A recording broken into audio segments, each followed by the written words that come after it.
Assalamualaikum dan salam sejahtera. Okey, bertemu lagi kita untuk video yang seterusnya. Okey, kamu telah habis bab 7. Okey, jadi minggu ni kita akan masuk bab 8. Okey, tajuk kita ialah keradioaktifan. Okey, dalam bab 8 ni kita ada 4 subtopik ya.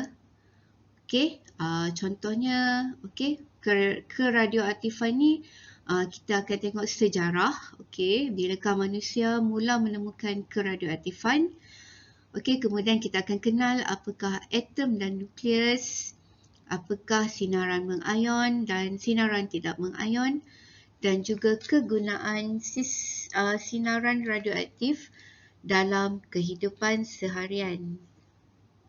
Okey, yang pertama kita tengok 8.1 sejarah penemuan keradioaktifan. Okey, so cikgu akan bagi kepada 3 siri. Okey, yang pertama ni kita tengok sejarah saja Okey, sebelum keradioaktifan ditemui, okey, first sekali adalah konsep sinar X.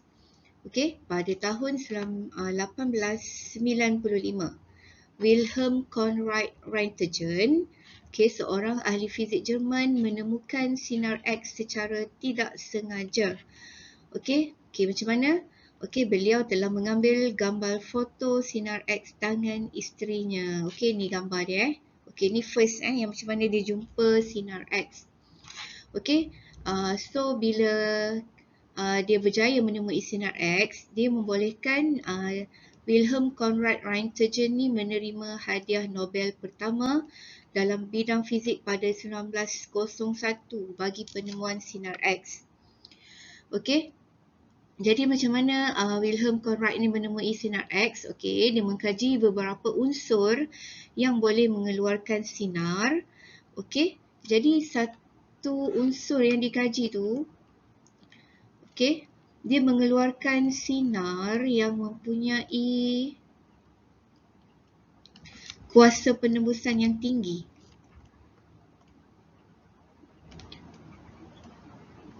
Okey, bila kita letak tangan kita, okey, unsur tu dia boleh tembus. Okey, tapi dekat tangan sebab dekat tulang kita sebab kecepatan tinggi dia tak tembus. Okey, jadi bila kita letak satu foto, kepingan foto, dia akan menghasilkan gambar garis-garis tulang tu. Okey, so inilah sinar X yang pertama dijumpai. Okey, kemudian disusuli pada tahun 1896. Okey, masa ni kan Wilhelm Conrad Röntgen tu dia jumpa sinar X, dia jadi famous lah. Okey, so kejayaan dia tu macam memang luar biasa dan orang raikan. Okey, so saintis yang kedua kita, Anton Henry Becquerel, okey, dia menghadiri pembentangan kertas kerja oleh Röntgen. Okey, lepas tu dia berasa hairan kerana kajiannya tidak dapat menghasilkan sinar X. Okey, sebab Henry Becquerel ni dia guna unsur yang lain. Okey, so dia menggunakan bahan sebatian uranium. Okey, macam mana dia boleh jumpa keradioaktifan ini ialah, ni dia adalah ahli fizik Perancis yang menjadi orang pertama berjaya menemukan keradioaktifan. Beliau menemukan suatu sebatian radioaktif iaitu uranium dan menghasilkan pancaran yang boleh menghitamkan plat fotografi, termasuklah dalam keadaan gelap secara tidak sengaja. Okey, macam sinar X tu, dia kalau kaji dia kena letak dalam satu kawasan yang mempunyai cahaya. Okey, so Henry Becquerel ni, okey, masa dia buat kajian ni, tiba-tiba hari tu mendung, tak ada cahaya matahari. Jadi dia ambil uranium ni, kemudian dia letak atas satu plat, kemudian dia simpan dalam laci. Okey, so esoknya apabila dia buka balik laci tu, tiba-tiba dia tengok plat fotografi tu jadi hitam. Okey, walaupun tanpa pancaran sinaran matahari. Okey, jadi dia dapat tahu, okey, uranium ni boleh juga memancarkan sinar walaupun tiada kehadiran cahaya matahari. Okey, so pancaran tersebut dikesan berdasarkan ciri pengayonan. Okey, oleh itu, Henry Becquerel menerima hadiah Nobel dalam bidang fizik pada 1903 bagi penemuan keradioaktifan. Okey, kalau ikut turutan, mula-mula jumpa sinar X, lepas tu baru jumpa keradioaktifan. Seterusnya, okey, tadi Henry Becquerel pada tahun 1897 kan? Okey, pada penghujung tahun 1897, okey, kita ada lagi saintis yang berminat dalam bidang keradioaktifan ni. Okey, kenapa cepat tahun 1897? Sebab Wilhelm Conrad tu kan dia jumpa sinar X. Okey, jadi dia jadi famous, dia jadi popular. Lepas tu tahun 1896 Henry Becquerel jumpa keradioaktifan tapi dia tak berapa famous. Okey. Jadi ada dua saintis yang berminat dalam bidang keradioaktifan ini, iaitu kita ada Marie and Pierre Curie. Okey. Pasangan suami isteri dari Poland. Okey, maksudnya dia meneruskan kajian Henry Becquerel. Okey, Henry Becquerel dia guna uranium kan? Okey.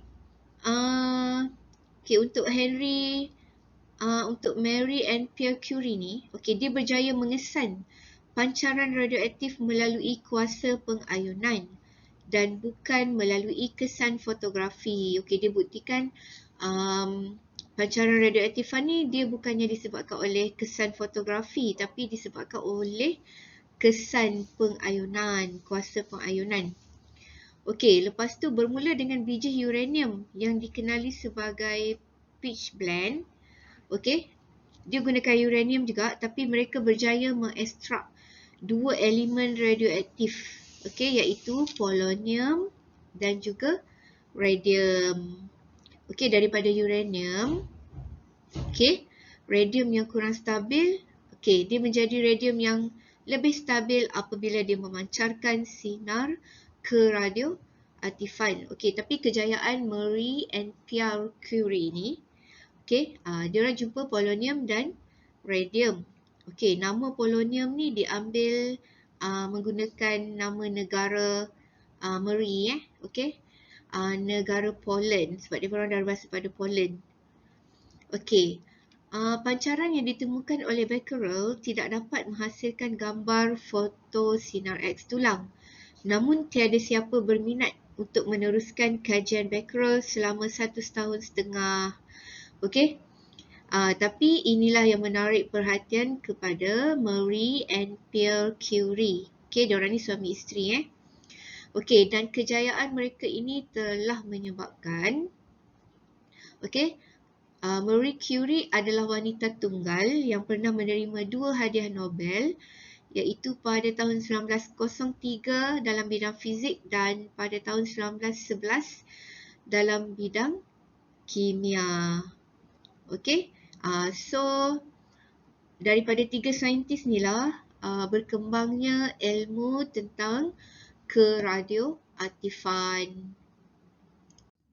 Okey, sejak penemuan radium, pancaran gamma yang dihasilkan oleh radium telah digunakan dalam pelbagai bidang, termasuklah dalam bidang perubatan untuk merawat penyakit kanser. Okey, jadi kan tadi Marie and Pierre Curie dia jumpa sinar gamma kan.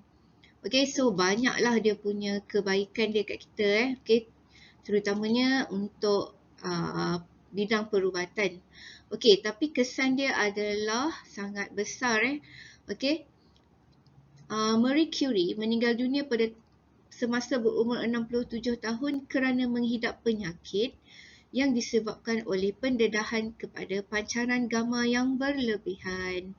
Okey, jadi dia kan kaji tentang sinaran keradioaktifan, sinar gamma. Sinar gamma ni adalah sinar radioaktif yang paling bahaya sebab dia boleh menembusi badan kita. Okey. Jadi Marie Curie ni dia menerima kesan lah daripada kajian dia, yang mana dia meninggal dunia disebabkan oleh penyakit kerana pendedahan kepada sinar radioaktif yang berlebihan. Okay, so inilah dia sejarah tentang penemuan keradioaktifan. Okay, untuk homework hari ni kita tengok praktis formatif 8.1. Okay, jawab soalan nombor 1 sahaja. Okay, kita jumpa untuk siri yang kedua. Okay, tentang keradioaktifan.